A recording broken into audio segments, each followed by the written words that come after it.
Bonjour, je m'appelle Sylvie Charbonneau. Ceci est mon histoire.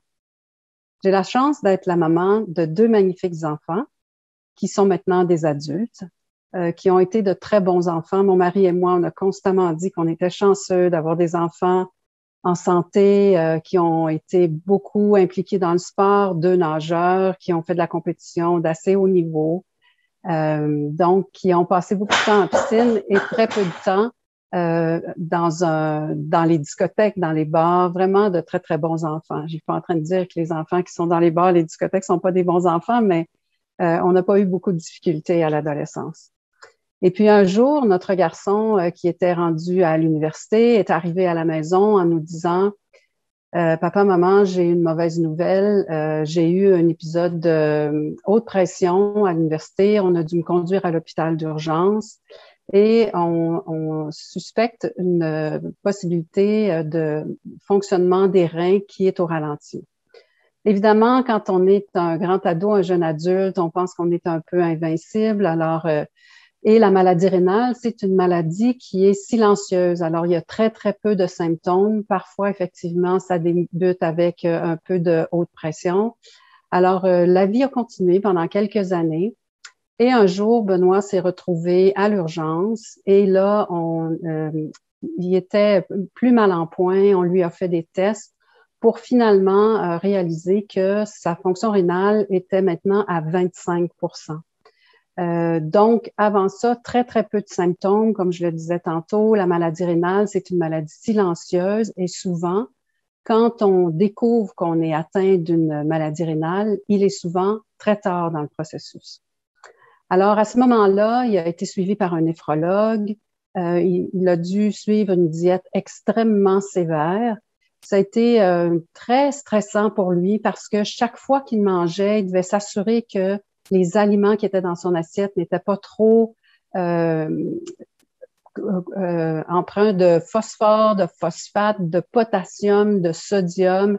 Il y avait des aliments qui étaient complètement interdits, les patates, les tomates. Je pourrais vous en nommer une longue liste. Il y avait 1 page et demie de restrictions alimentaires. Entre-temps, moi, j'avais déjà entendu dire qu'on pouvait donner un rein alors qu'on était vivant. Alors, j'ai entrepris le processus pour me qualifier comme donneur vivant. Le premier élément, bien sûr, du processus, c'est la compatibilité. Et ce n'est pas qu'une question de groupe sanguin, il y a aussi une question d'ADN là-dedans. Alors, chanceuse, je suis compatible avec mon garçon. J'entreprends le processus d'analyse, je passe à travers tous les tests. Ce processus-là prend environ 1 an. Et en décembre 2012, la greffe arrive. Alors, je donne un rein à Benoît. Benoît, à ce moment-là, sa santé avait beaucoup décliné. Il était extrêmement fatigué. Il allait travailler. Il revenait à la maison. Il faisait plus de sport. Il avait plus le droit. Il avait plus assez d'énergie. Mangeait un peu, se couchait et recommençait le lendemain matin. Donc, sa vie se limitait là, à cause de son niveau d'énergie, essentiellement à mettre son énergie sur aller travailler et essayer de rester le plus possible en santé. Et je vais mettre en santé entre guillemets. Alors, après la greffe, moi, j'ai eu l'impression de retrouver mon garçon. Son teint a changé, son énergie a changé, son moral a changé. Il est redevenu le Benoît que je connaissais. Et c'est pour ça que je dis que j'ai l'impression d'avoir retrouvé mon garçon. Ça a été une très, très belle expérience sur le plan humain. Cela dit, les maladies rénales sont des maladies pour qui, pour le moment, on n'a pas de remède. Oui, il y a la dialyse qui permet à des gens de survivre en étant branchés sur une machine, soit à domicile, soit à l'hôpital.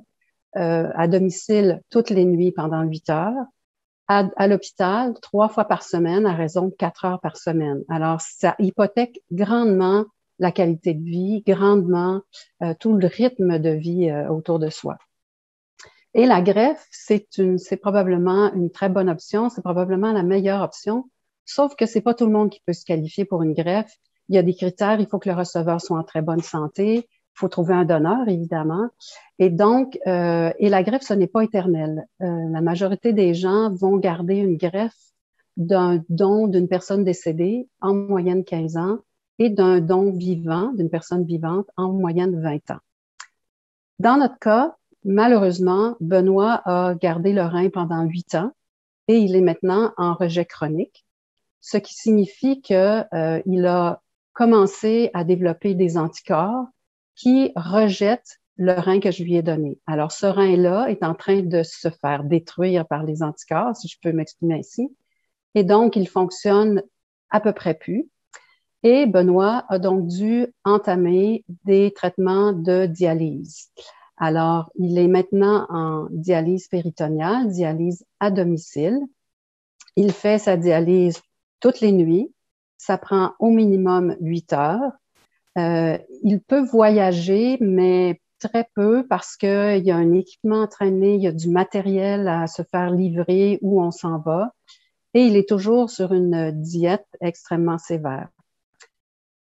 Dans notre malchance, on a eu des anges gardiens autour de nous. Alors, on a des gens qui se sont manifestés pour pouvoir donner un nouveau rein à Benoît, puisqu'il a développé des anticorps qui font qu'il rejette le rein actuellement. Il sera plus difficile de trouver un donneur pour Benoît. Le temps d'attente peut varier de 1 an à 5 ans. Il y a des gens qui attendent encore plus que ça. Et c'est extrêmement difficile sur son moral, c'est difficile sur son rythme de vie, ça le limite dans certaines exigences au travail. Benoît occupe une fonction où il doit voyager. Après, pendant la pandémie, il est un peu, entre guillemets, sauvé, mais après la pandémie, ce sera difficile pour lui de voyager au niveau où il devrait voyager pour son travail. Donc, c'est un stress additionnel. Et bref, pourquoi c'est important de donner? Parce qu'il n'y a pas de remède. Aujourd'hui, il n'y a pas de remède permanent. On ne guérit pas aujourd'hui d'une maladie rénale. On a des moyens palliatifs, on a la greffe, on a la dialyse, mais la greffe n'est pas une solution permanente et la dialyse est très, très hypothéquante sur le style de vie, sur le rythme de vie. Alors, c'est important de donner pour que, éventuellement, avec de la recherche, on trouve, en tout cas, mon espoir à moi, c'est qu'on trouve 2 choses. La première, c'est qu'on trouve une façon de faire en sorte que les gens greffés ne rejettent plus les organes.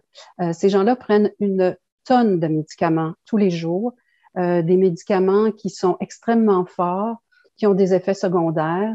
Par exemple, les gens qui sont greffés peuvent aller au soleil, mais avec une protection solaire très, très élevée. Il y a beaucoup de cancers de peau qui se déclarent pour les gens qui prennent des médicaments anti-rejet. Donc, c'est très difficile. Et j'espère qu'un jour, on trouvera un remède aux maladies rénales de telle sorte que non seulement on n'aura plus besoin de greffe, mais on n'aura plus besoin de dialyse non plus. Alors, c'est important de donner. C'est une maladie qui est très peu connue. On n'en parle pas beaucoup parce que, comme je le mentionnais au début, c'est une maladie silencieuse. Vous rencontreriez quelqu'un qui a une maladie rénale et jamais vous pourriez dire que cette personne-là, elle est malade. Mais souvent, ces personnes-là doivent puiser dans leur réserve d'énergie pour passer à travers une journée. Alors, moi, c'est une cause que j'ai évidemment endossée parce que j'ai côtoyé énormément de personnes qui sont en dialyse, qui sont en attente d'une greffe, qui ont eu une greffe, qui ont eu des rejets. Petite statistique peut-être intéressante, on parle beaucoup de dons d'organes. Il y a environ 4000 Canadiens qui attendent un organe annuellement.